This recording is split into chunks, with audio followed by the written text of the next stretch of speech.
좀 더 들었으면 좋겠는데 그죠? 몇 곡 더 들어 이 앵콜 이 음악회라면 앵콜을 좀 몇 번 하고 싶은데 음악회가 아니라서 조금 아쉽습니다. To God be the glory. 정말 하나님께 영광 돌리는 아름다운 찬양이었고요. 어쩌면 하나님께 영광 돌린다고 하는 것이 사람의 본분이죠. 하나님께서 우리를 창조하시고 우리가 존재하는 이유라고 생각됩니다. 이 한국의 짧은 찬양을 통하여 우리에게 다시 한번 우리의 본분을 일깨워 주시고 또 하나님을 찬양하는 마음에 동참하게 하신 윤다은 자매 또 데니얼 킴 너무나도 아름다운 또 특창 감사를 드립니다. 미시간으로 간다고요? 아쉽네요, 그죠? 교회로서는 조금 아쉽지만 그러나 더 잘 준비되어서 하나님께 영광 돌리는 삶을 살게 되시길 바라겠습니다. 다시 한번 인사드리겠습니다. 조금 전에 우리 목사님으로부터 소개받은 김선환 목사입니다. 메릴랜드 중앙교회는 저에게는 좀 특별한 교회입니다. 2007 제가 어제 저녁에도 잠깐 말씀드렸습니다만 2007년에 제 생애 처음으로 미국 땅을 밟아봤습니다.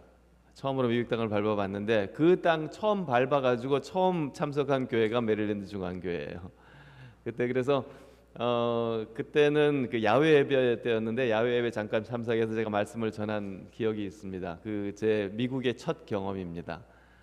또 미국에 이민 오셔갖고 또 처음 오신 또 우리 성도님들 계시다고 하시는데요. 이 좀 어쨌든 저에겐 낯선 땅이죠. 외국이고 그러나 이 땅에서 함께 한 신앙을 가지고 하나님을 찬양하고 하나님을 섬긴다고 하는 것이 얼마나 큰 특권인지 모르겠습니다. 특별히 안식일이 정말 기다려질 것 같고요. 성도님들 함께 모여서 이렇게 성도의 교제를 나누는 것도 참 축복이라고 생각이 됩니다. 그때 저희 아이들이 이제 둘인데 그 아이들이 필리핀에서 이제 한 2년 동안 그 제가 공부를 하면서 같이 공부를 했어요.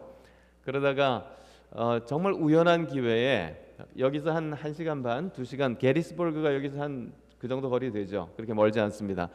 게리스버그에 어떤 교회, 우리 교회에 작은 학교가 있어서 그 학교에 한 2달 동안 보낼 수 있는 기회가 있었습니다. 그래서 거기서 와서 좀 영어를 좀 공부하고 그렇게 한다고 2달을 보내고 저희가 그 아이들을 데리러 와서 같이 이렇게 미국 여행을 잠깐 했었는데요.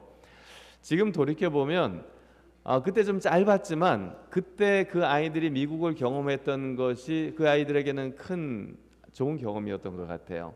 그래서 그 둘째 아이가 이제 몇 개월 전에 나성중앙교회에서 영어권 목회를 시작했습니다. 그래서 한국에서 공부를 하고 미국에서 경험이 없었지만 어릴 적 살았던 경험이 없었지만 그러나 또 그 영어권 목회를 시작하게 된 것도 그때 경험이 굉장히 크게 작용하지 않았나는 생각을 해보면서 특별히 메릴랜드 중앙교회 다시 한번 그 과거의 생각을 다시 한번 하게 됩니다.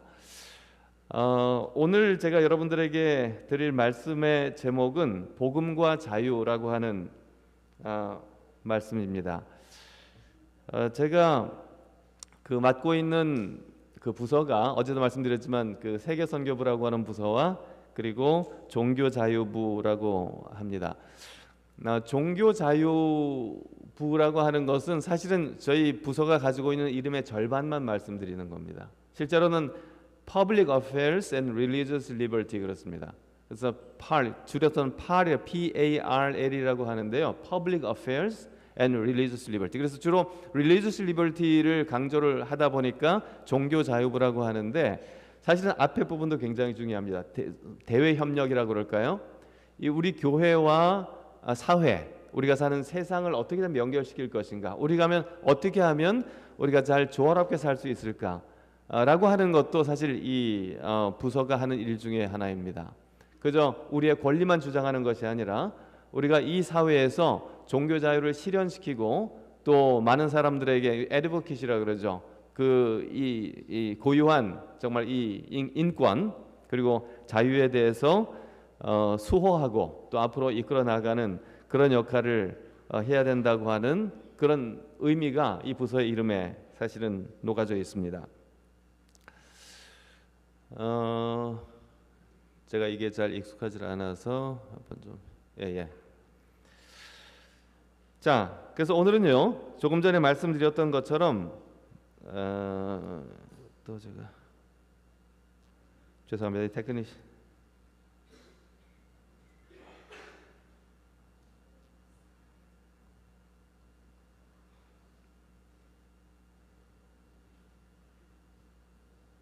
얘가 이런 일이 없었는데 여기 미국 땅에 오니까 좀 조금 얘도 좀 당황했나 봅니다. 예.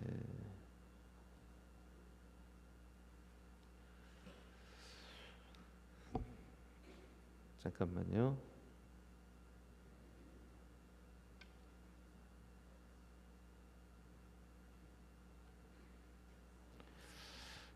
자, 제가 이걸 오늘은 저것만 의지해서 좀 해야 될 것 같습니다. 조금 전에 읽었기 때문에 제가 이거는 좀 스킵을 좀 하도록 하겠습니다. 누가복음 4장 16절부터 있는 말씀인데요. 4장 18절에 있는 말씀은 굉장히 중요하기 때문에 제가 좀 읽어드리겠습니다. 주의 성령이 내게 임하셨으니 이는 가난한 자에게 복음을 전하게 하시려고 내게 기름을 부으시고 나를 보내사 포로된 자에게 자유를 눈먼 자에게 다시 보게 함을 전파하며 눌린 자를 자유케 하고 주의 은혜의 해를 전파하게 하려 하심이라 하였더라.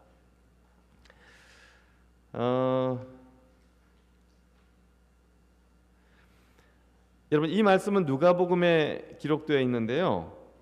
누가복음이라고 하는 책은 우리가 잘 아는 대로 사복음서 중에 한 책이죠. 그렇죠? 사복음서 한 책인데 누가복음은 24장으로 구성되어 있습니다. 이 24장인데 사실 그 마태복음이 28장으로 기록되어 있죠.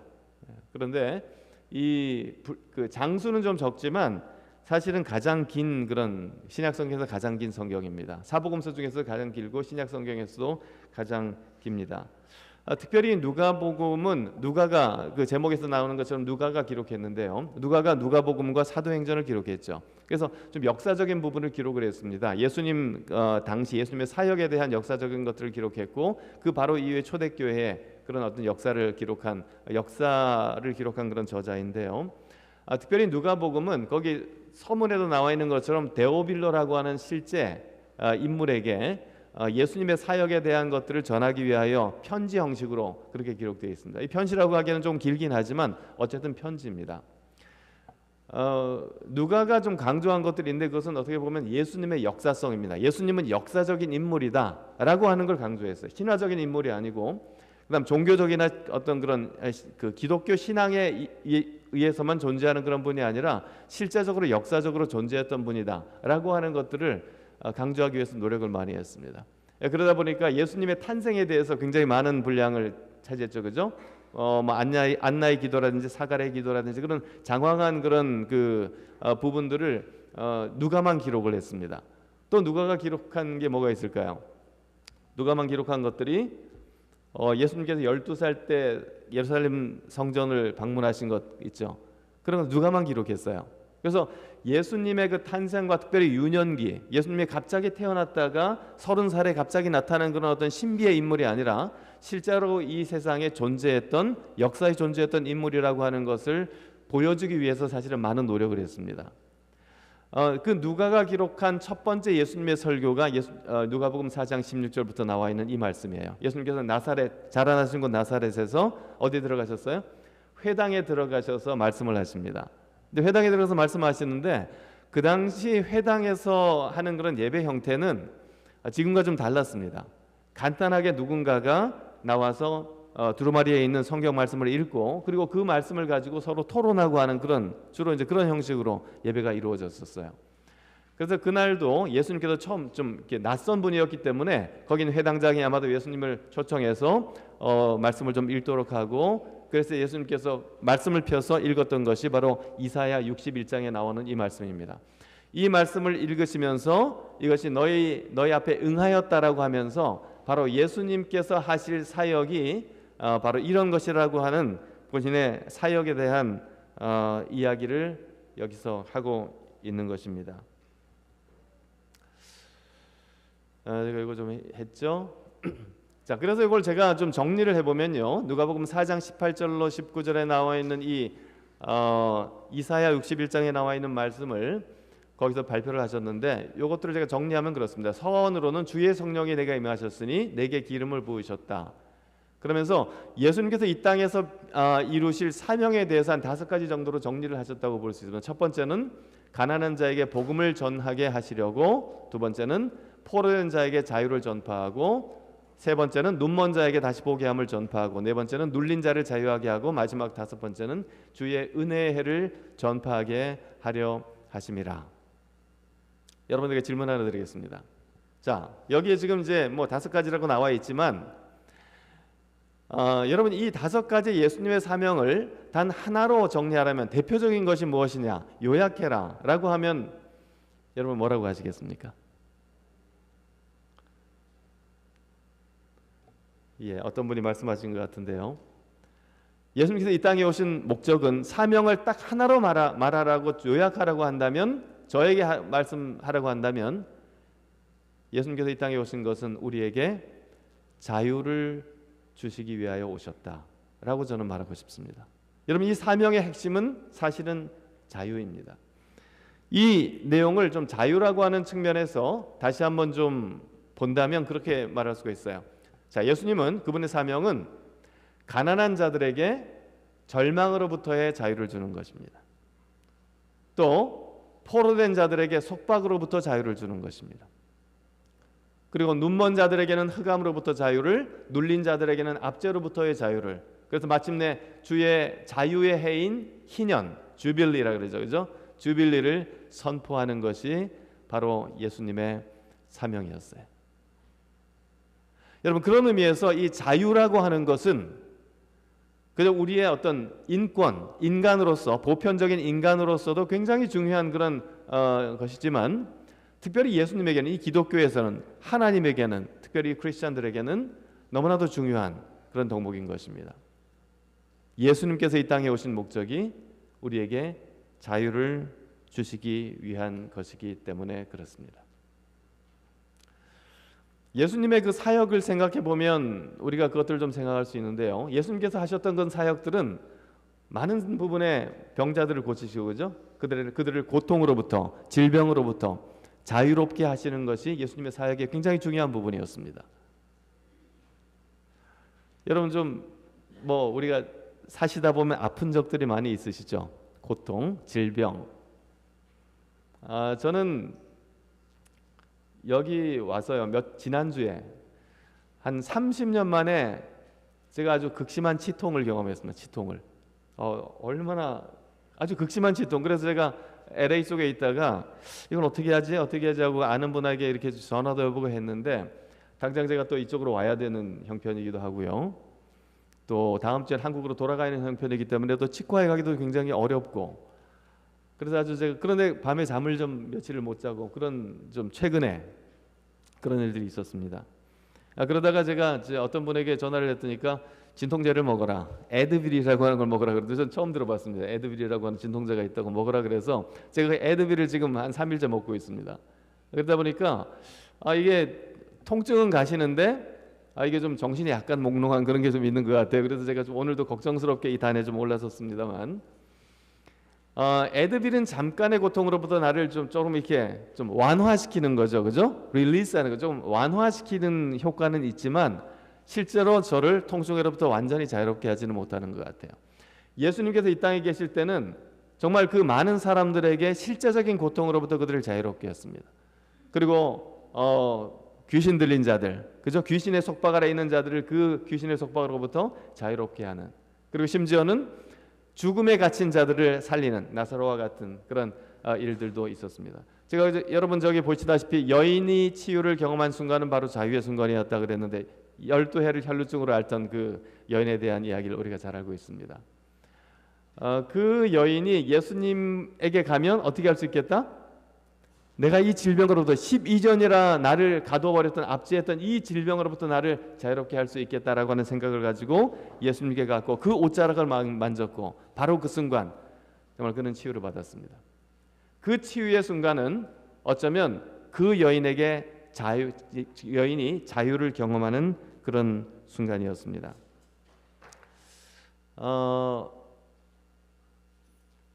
그래서 예수님께서 사람들에게 자유를 선포하셨을 때는 아무것도 그리고 아무도 그들을 다시 구속할 수가 없었습니다. 다시 한번 말씀드리지만 예수님의 사역은 사람들에게 자유를 선포하시고 자유를 주시는 그러한 사역이었습니다. 오늘 저는 두 가지를 가지고 여러분들에게 좀 말씀드리고자 합니다. 두 가지의 질문을 가지고 여러분들과 함께 생각하고 또 하나님께서 우리에게 주시는 교훈을 생각해 보고자 합니다. 첫 번째는요, 예수님께서 제공하시는 자유를 누리면서 우리는 살아가고 있는가라는 질문입니다. 조금 다르게 표현하면 하나님의 집 안에서 우리는 자유를 누리고 있는가? 여러분 자유를 좀 누리고 계신가요? 좀 자유로우신가요? 오늘 한번 좀 보시기 바랍니다. 여러분 자신 한번 살펴보시기 바랍니다. 나는 지금 자유로운가? 자유인인가? 아니면 속박을 받고 있는가? 누가복음 15장에는 아주 유명한 비유가 나오죠. 그 비유를 우리는 뭐라고 그래요? 탕자의 비유라고 말합니다. 탕자. 저는 그 제목을 그렇게 좋아하지 않습니다. 저는 그 비유의 제목을 용서하시는 아버지의 비유 이렇게 말하고 싶고요. 혹은 은혜로운 아버지의 비유라고 말하고 싶어요. 실제로 이 이야기의 주인공은 아버지입니다. 기다리는 집 나간 아이를 기다리고 마침내 돌아왔을 때 받아주고 용서하고 다시 한번 아들을 지위를 회복시켜주는 아버지 이야기 있는데 우리는 이제 그 탕자에 더 주목하게 되죠. 탕자의 비유라고 하는데 여러분 이 두 아들이 있는데 이 두 아들은 제가 볼 때는 그렇게 자유로운 사람들이 만족하며 살아가지 않았던 것 같아요. 둘 다. 근데 이 두 아들은 한 명은 그러나 집에 있기로 아버지와 함께 있기로 결심하고 두 번째 아들은 어떻게 하기로 결심해요? 자유를 찾아서 참된 자유를 찾아서 세상으로 나가기로 결심합니다. 그래서 세상으로 나가죠. 거기에 자유가 있을 거라고 생각하고. 여러분 우리 주위에도 그런 사람들 많죠. 이제 아버지 집에 있다가 너무 지겨워. 이거 너무 고리타분해. 이 신앙은 너무 답답해. 그러면서 이 세상이 줄 것처럼 보여지는 이 세상에 나가면 정말 아주 만끽할 수 있고 즐길 수 있을 것 같은 그런 자유를 꿈꾸면서 밖으로 나가는 사람들이 많이 있습니다. 근데 실제로 나가보니까 어때요? 나가보니까 세상이 주는 자유가 있는 것이 아니라 자유도 일부 있는 것처럼 보이지만 실제로 거기 들어가 보니까 어때요?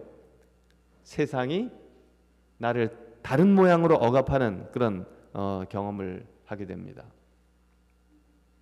이 두 번째 아들이 그랬어요. 이제 나가서 참된 자유를 찾았지만 결국은 세상에는 자기를 진정으로 자유롭게 하는 것들이 없다라고 하는 것을 깨닫게 됩니다. 우리가 그 이야기는 잘 아니까 아주 우여곡절 끝에 마침내 이 두 번째 아들은 어떻게 하기로 결심합니까? 집으로 돌아가기로 결심합니다. 아버지께 돌아가기로 결심해요. 근데 돌아가려고 생각해 보니까 어때요? 돌아가기로 생각해 보니까 좀 엄두가 안 납니다. 그리고 뭐가 없어요? 좀 염치가 없죠. 그냥 나온 것도 아니고 뭘 가지고 나왔어요? 아버지가 돌아가시면 받아야 될 재산을 다 가지고 나와가지고 다 탕진해버리고 이제 아버지께 돌아가서 아버지 돌아왔어요 라고 말하려고 그러니까 염치가 너무 없어요. 그래서 어떻게 하지?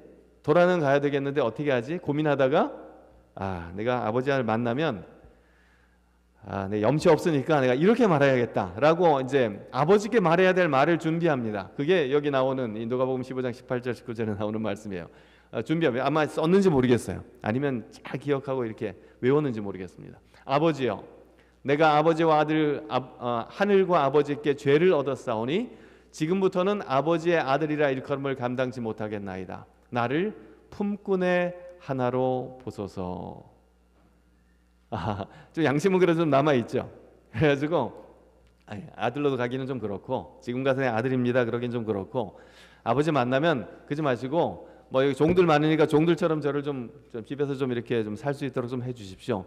이 정도면 그래도 자비로운 아버지니까 좀 봐주지 않으실까라고 하면서 이 문구를 아마 적었는지 그렇게 해서 열심히 외웁니다. 또 실수하면 안 되니까 외웁니다. 그래서 마침내 이제 갑니다. 저기 아직도 상고가 뭔데 어때요? 아버지는 그 아들을 보니까 아들이에요. 확실히 걷는 모습도 그렇고 아들이에요. 그래서 못 기다리고 달려가서 끌어안고 환영합니다. 예상치 못했던 일이 벌어진 거죠. 이렇게 아버지가 막 끌어안고 환영하고 그러니까 갑자기 이제 정신을 좀 차리지 못했어요. 그러다가 좀 정신을 못 차리다가 갑자기 이제 아니지, 내가 이러면 안 되지, 내가 준비한 게 있지, 내가 아버지를 만났을 때 뭐냐고 하려고 말을 준비했는데 라면서 이제 그 말을 아버지를 이제 세워놓고 말을 하려고 합니다. 그러면서 그다음 말을 하죠. 이렇게 말을 합니다. 아버지여, 내가 하늘과 아버지께 죄를 얻었사오니 지금부터는 아버지의 아들이라 일컬음을 감당치 못하겠나이다. 여러분, 이 전 구절하고 보면요, 이 전 페이지하고 비교해 보면 뒤로 한 칸 더. 예. 아버지여, 내가 하늘과 아버지께 죄를 얻었사오니 지금부터는 아버지의 아들이라 일컬음을 감당치 못하겠나이다. 아주 정확하게, 여러분 토시 하나 다 틀리지 않게 정확하게 그대로 외워서 아주 성공적으로 말을 합니다. 그런데 아직 그 말이 끝나지 않았어요. 그 다음 뭐가 있죠? 나를 품꾼의 하나로 보소서라고 하는 말을 해야 되는데 아버지가 거기서 스탑 시킵니다. 더 이상 아들에게 말을 하지 못하게 해요. 왜 아버지가 그때 이 아들의 말을 막았을까요? 성경에 보면 그 다음 말을 못합니다. 아마도 아버지는 이 아들이 무슨 말을 할지 알았을 것 같아요. 그런데 그 아버지는 자신의 사랑하는 아들이 돌아와서 그 말을 하는 것이 싫었을 겁니다. 그 말을 듣기 싫었어요. 그래서 거기서 멈추게 합니다. 그 말을 하지 못하게 합니다. 그리고는 옷을 입히고 반지를 끼우고 신발을 신기고, 그게 뭡니까? 아들의 지위를 회복해 준 것입니다.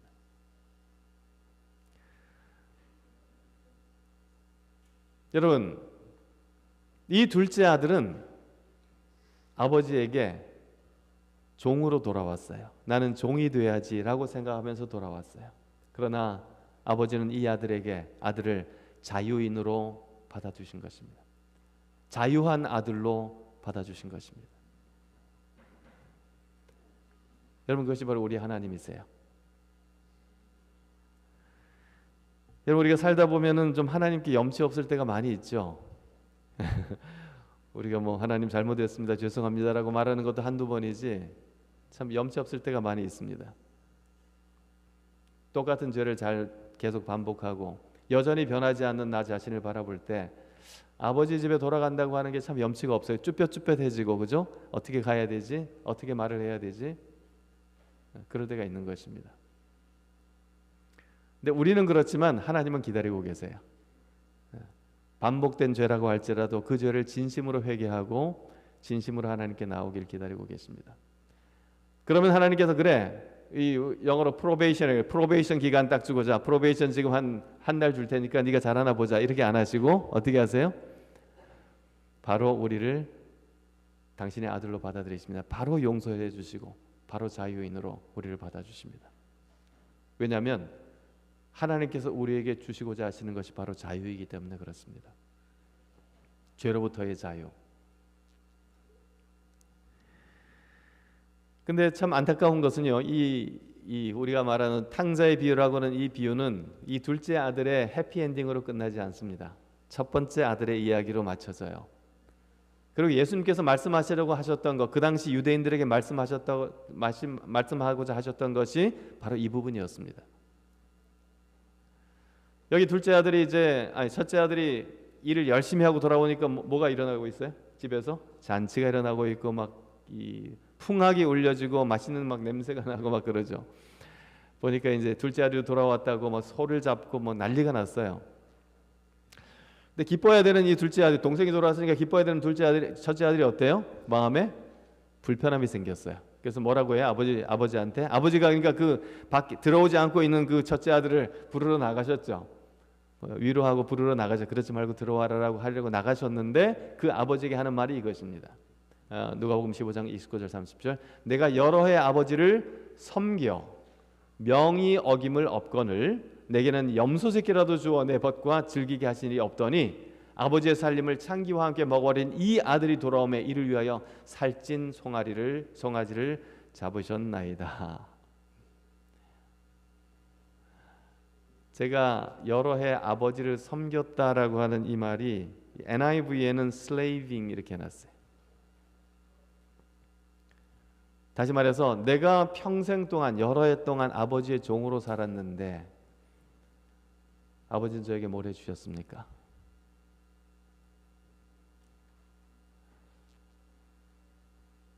여러분, 이 큰아들이 집에서 살았는데 아버지와 함께 살았는데 알고 보니까 자유인으로 살지 못하고 뭐처럼 살았어요? 종처럼 살았던 것입니다. 우리도 그렇게 살 수 있다는 거예요. 유대인들이 그렇게 살았습니다. 하나님을 믿는다고 하지만 우리에게 참된 자유를 주시는 것이 그분의 목적인 그런 하나님을 섬긴다고 하면서 그분과 함께 산다고 하면서 실제로 그분이 주시는 자유는 누리지 못하고 살아가는 것입니다. 여러분, 만일 안식일 교회 나오고 안식일을 지킨다고 하는 것이 참 내가 자유를 조금 제한받네, 마음대로 살고 싶은데 안식일에는 꼭 여기 와야 되나? 라고 하는 마음이 조금이라도 있다면 여러분, 첫째 아들입니다. 하나님께서 나에게 정말 모든 것을 주셨는데 그 중에 하나님께 10분의 1을 드리라고 11조 제도를 우리에게 주셨고 11조를 하나님께 드릴 때 하나님, 나에게 주신 모든 것, 이 재물뿐만 아니라 내가 가지고 있는 재능, 내가 가지고 있는 생명, 내가 가지고 있는 시간, 내가 가지고 있는 모든 것이 하나님의 것입니다. 참 감사합니다. 모든 것이 하나님의 것이지만 10분의 1을 주님께 돌려드립니다 라는 마음이 아니라 아유, 내가 이거 먹고 살기도 힘든데 이거 10분의 1씩 내가 어떻게 하나님께 드리지? 드리면서도 그런 마음이 있다면 아직 우리는 뭐예요? 아직 우리는 첫째 아들일 수 있는 것입니다. 하나님께서 우리에게 주시는 참된 자유를 누리지 못하고 하나님 집에 살고 있는 자식일 수 있다는 것입니다. 하나님께서는 그러기를 원하지 않으세요. 그러기를 원하지 않으세요. 하나님은 우리가 첫째 아들이 되기를 원하지 않으시고요, 돌아온 둘째 아들이 되기를 원하십니다. 돌아온 둘째 아들의 차이가 뭘까요? 첫째 아들과의 차이는 그것은 하나님께, 첫째 아들은요 자기가 죄인인 줄 몰랐어요. 그러나 둘째 아들은 자기가 죄인이라는 것을 알았습니다. 그래서 고백했고 용서를 구했고 마침내 용서를 받았습니다. 우리의 부족함을 하나님께 가지고 나아가고 우리의 죄를 하나님께 고백하고 그리고 하나님으로부터 용서를 받는, 그래서 늘 새로움을 경험하는, 늘 하나님 안에서의 참된 자유를 경험하는 그 경험들이 우리의 삶에 필요한 것입니다. 하나님께서는 그러한 둘째 아들처럼 하나님께 나아가고 죄를 용서받고 그래서 마침내 참된 자유를 경험하는 그런 우리가 되기를 원합니다. 요한복음 8장 36절, 그러므로 아들이 너희를 자유케 하면 너희가 참으로 자유하리라. 요한일서 1장 9절, 만일 우리가 우리 죄를 자백하면 저는 미쁘시고 의로우사 우리 죄를 사하시며 모든 불의에서 우리를 깨끗하게 하실 것이다. 우리에게 참된 자유를 주시기를 위하여 기다리고 계시는 우리 하늘 아버지께 우리의 모든 죄를 고백하고 참된 자유를 경험하는, 자유 가운데 살아가는 여러분과 제가 되기를 간절히 바랍니다. 두 번째는요, 나는 다른 이들을 자유케 하는 사명을 잘 수행하고 있는가라고 하는 질문입니다. 내가 자유로운 것도 필요하고 두 번째로는 다른 사람을 자유롭게 하는 일에, 그 사명에 나는 잘 동참하고 있는가.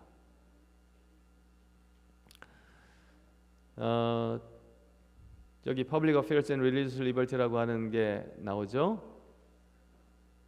종교 자유부, 제가 조금 설명드렸던 그런 부분입니다. 이 오른쪽에 여러분 보시는 그 사람의 사진은 A.T. 존스입니다. A.T. 존스인데 이 A.T. 존스가 우리 재림교회 1888년으로 유명한, 그죠? E.J. 와건하고 A.T. 존스 유명한 그 젊은 그 당시 신학자였는데, 이 A.T. 존스가 최초의 종교 자유 부장이었어요. 1901년에 시작된 종교 자유 부장이었고요. 그 당시 저희 교회는 종교 자유를 위한 굉장히 많은 큰 일들을 좀 했는데요. 사실은 그 그 이전에도 우리 재림교회는 종교 자유와 관련된 여러 가지 일들을 했습니다. 제가 어제 잠깐 설명드렸는데 우리 제7단식 예수님 교회라고 하는 이름이 언제 있었냐면 1860년에 이름이 지어졌고요. 1861년 그 다음에 미시간 합회라고 최초의 우리 교회 공식적인 교회가 조직이 됩니다. 1861년. 근데 공교롭게도 1861년이 어떤 해냐면 남북 전쟁이 시작된 해예요. 그래서 이제 이 남북 전쟁이 시작되면서 미국에서는 여러 가지 이슈들이 생겼는데 특별히 이제 젊은이들을 전쟁에 참전시키는 일들이 생겼습니다. 남쪽도 그렇고 북쪽도 그렇고. 그래서 이제 강제 징집이 이루어집니다. 강제 징집. 이 자유의 나라에서 강제 징집이 이루어진 것입니다. 근데 그 당시에 우리 교회는 전쟁에 참여하지 말자라고 하는 것이 우리의 교회의 입장이었어요. 참여하지 말자. 우리는 싸움에 총 들고 이렇게 사람 죽이고 하는 일에 참여하면 안 된다. 이러고 하는 것이 그 당시 저희 입장이었습니다. 그래서 안 가게 하려고 그러니까 방법이 없는 거예요. 다른 방법이. 근데 그 당시에 퀘이커 교도들은요. 퀘이커 교도들은 자기들 영어로 패시피스트라고 평화주의자라고 하는 걸 공언하면서 우리는 퀘이커라고 하는 이름으로 신앙 집단을 가지고 있는데 우리는 평화주의다. 그렇기 때문에 우리 젊은이들은 전쟁에 참여할 수 없다라고 하는 것들을 공식적으로 정부에다가 이렇게 어필을 한 것입니다. 어필을 했는데 우리 교회는 아직 그런 게 없었어요. 그래서 이제 뭐 우리가 교단이 형성되고 우리 이름을 갖고 이제 우리 법인 조직을 만드는 여러 가지 뭐 재산도 지켜야 되고 그다음에 우리가 공동 어떤 신조도 지켜야 되고 여러 가지 있었지만 그 중에 하나가 바로 우리 아이덴티티, 우리가 누구인지는 우리의 어떤 주장들을 펴기 위한 것도 하나 있었습니다.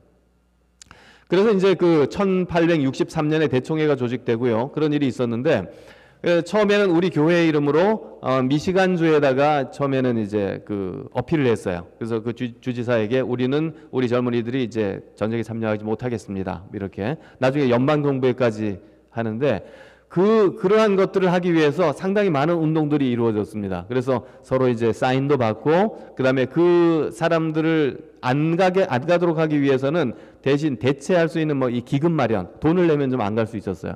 그래서 그런 것도 교회에서 좀 같이 운영하고 그랬어요.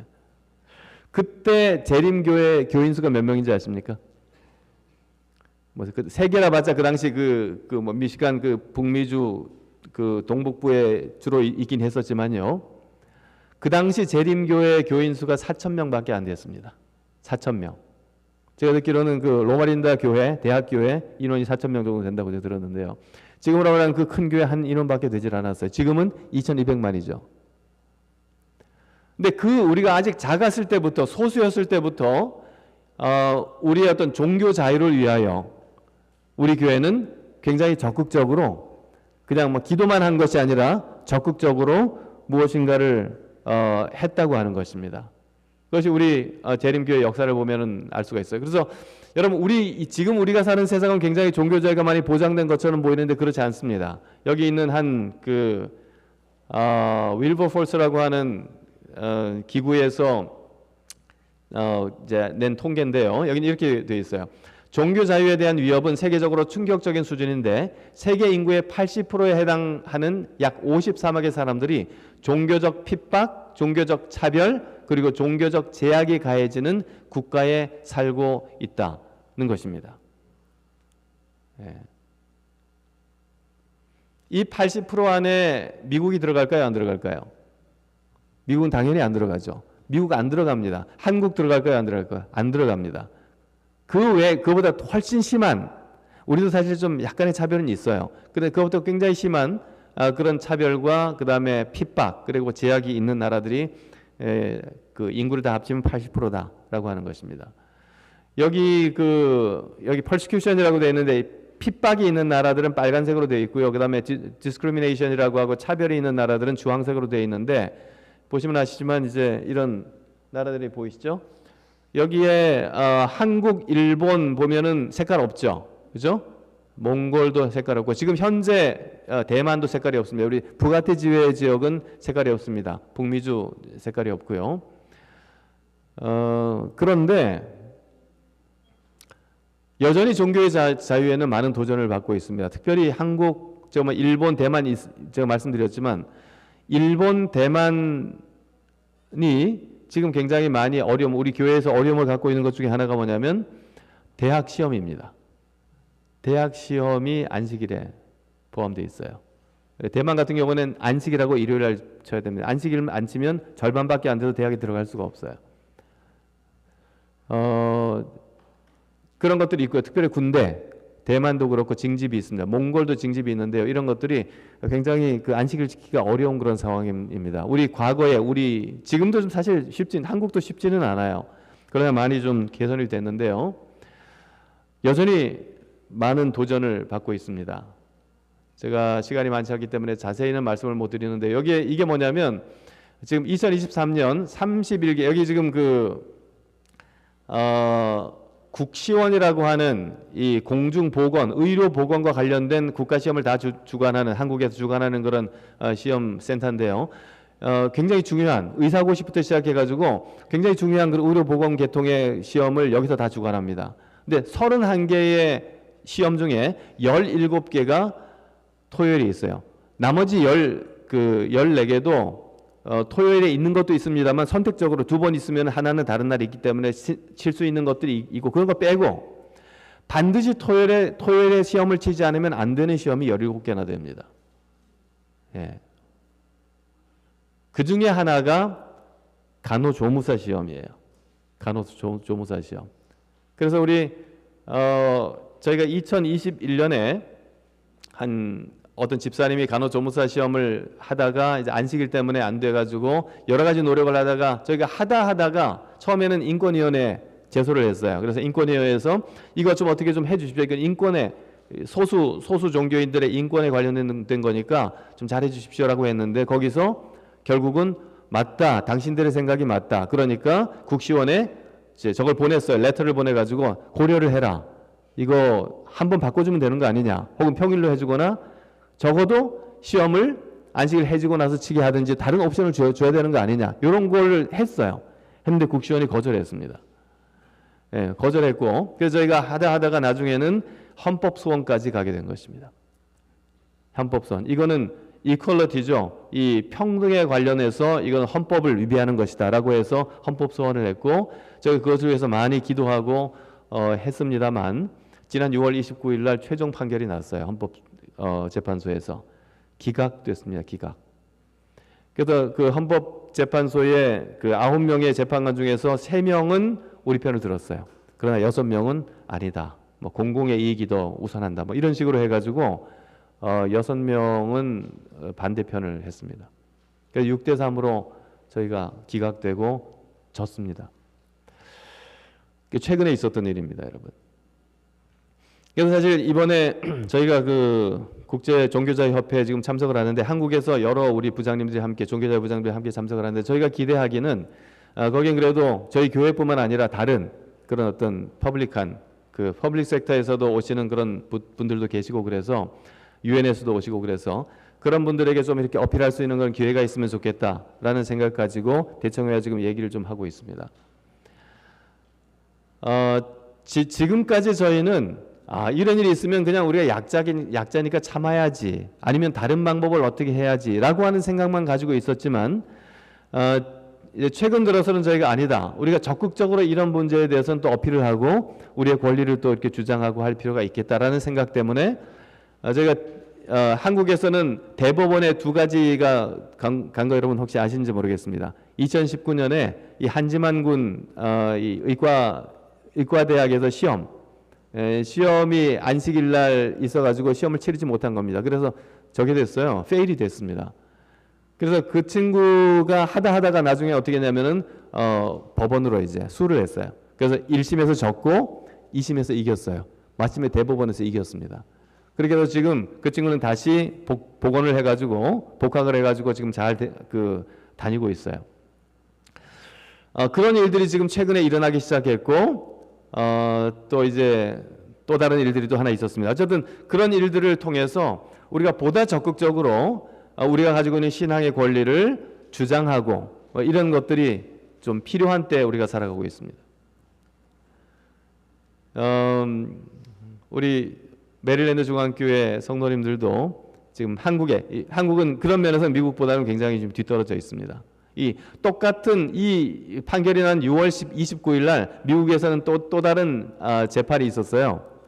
미국 대법원에서 또 다른 재판이 있어요. 그 재판은 뭐냐면 우리 교회는 아닙니다. 다른 일요일 교회인데 이 우편 배달부예요. 우편 배달부가 일요일에 일하지 않게 해달라고 하는 그 부분에 대해서 마침내 그 미국 연방 대법원이 승소 판결을 내렸습니다. 같은 날. 참 아이러니하게도요. 그래서 미국은 정말 소수의 인권, 뭐 소수도 아니죠 사실. 그 한 개인의 인권 그리고 종교에 대한 자유를 굉장히 그래도 수호하고 보호하는 그런 나라라면 한국은 아직도 뭐 어떤 집단주의, 그다음에 어떤 전통 이런 것들이 개인의 신앙보다는 더 우선하는 그런 사회입니다.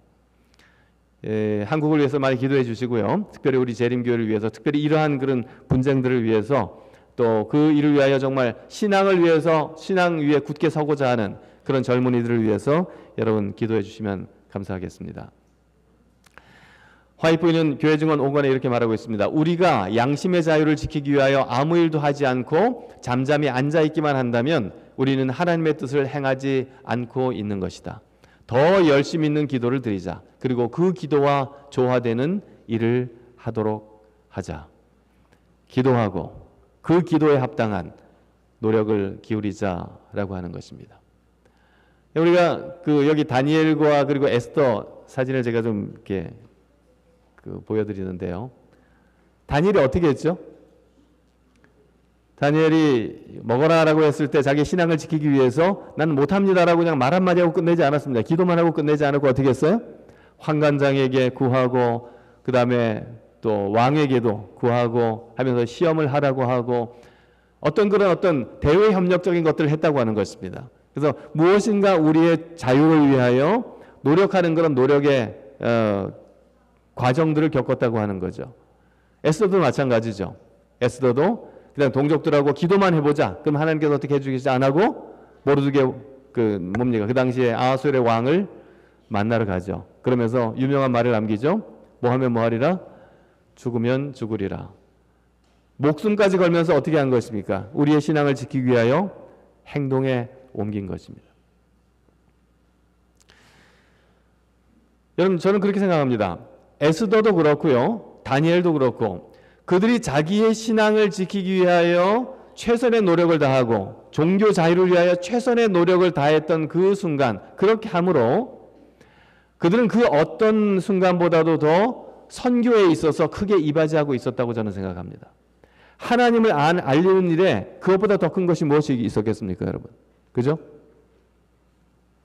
자신들의 생명을 아끼지 않고 생명을 내어놓으면서도 우리가 이렇게 신앙을 지켜야겠습니다. 하나님을 믿는 신앙을 지켜야겠습니다라고 하는 그러한 그들의 삶의 태도들은 많은 사람들로 하여금 신앙이 정말 평범한 것이 아니구나. 정말 대단한 것. 이 하나님은 정말 대단한 하나님이구나. 이 신앙이라고 하는 것은 참으로 고귀하고 중요한 것이구나. 라고 하는 인식을 시켰을 것이고요. 그것은 이 여호와 신앙, 이 하나님을 믿는 신앙에 굉장히 큰 그런 선교적인 역할을 했으리라고 저는 확신합니다. 그래서 우리가 이러한 어떤 컨플릭이 있을 때 정말 적극적으로 믿음을 가지고 함께 협력하고 기도하고 또한 우리가 할 수 있는 노력들을 했을 때 그것은 우리의 선교와 대치되지 않습니다. 우리의 선교와 조화롭게 이루어지고 마침내는 하나님 나라를 바르게 확장하는 데 큰 역할을 한다고 확신합니다. 한국에는 이런 종교자유와 기회균등을 모임이라고 하는 기회균등을 위한 모임이라고 하는 그런 모임들이 있는데 이 모임들이 굉장히 이런 일들을 적극적으로 돕고 있어요. 이번에도 이 헌법 소원도 그렇고요, 또 뭐 재판도 그렇고 그리고 그 이외에 많은 활동들 지금 대총회와 함께 협력하는 이런 것들에 있어서 지금 이 모임은 굉장히 큰 역할을 합니다. 그 재림교회 의사들이 중심이 되어서 시작된 것인데요. 뜻 있는 여러 명의 젊은이들이 모여서 이 일들을 함께 동참하고 또 기도를 하고 있습니다. 제가 지금 말씀드렸던 것은 바로 이 부분인데 종교자유는 선교의 문을 여는 열쇠다라고 말씀드리고 싶습니다. 그래서 제가 지금 말씀드린 것처럼 종교자유부장을 맡고 세계 선교부장을 지금은 동시에 맡고 있습니다. 그래서 저는 이 두 가지가 결코 대치된다고 생각하지 않습니다. 종교자유를 통하여 특별히 이 복음이 영원한 복음이 세상에 전파되는 일에 큰 역할을 한다고 저는 생각합니다. 오늘 저는 말씀을 마치면서 이 두 가지 말씀을 다시 한번 여러분들에게 강조드리길 원합니다. 첫 번째로는 우리가 재림교인으로서 예수께서 우리를 위하여 제공하시는 참된 자유를 누리자. 하나님의 집에서 참된 자유를 누리면서 살아가자라고 하는 것이 첫 번째고요. 두 번째로는 우리뿐만 아니라 나 자신이 자유를 경험하는 것뿐만 아니라 다른 이들을 자유케 하는 그런 예수님의 사명에 우리 모두가 동참하자라고 말씀드리길 원합니다. 모쪼록 오늘 이 시간을 통하여 참된 자유에 대한 중요성, 그리고 우리 세상의 하나님의 자유를, 진정한 자유를 함께 전하는 그런 일에 최선을 다하여 동참하시는 모든 메릴랜드 중앙교회 교우님들과 제가 되기를 바라면서 말씀을 마치겠습니다.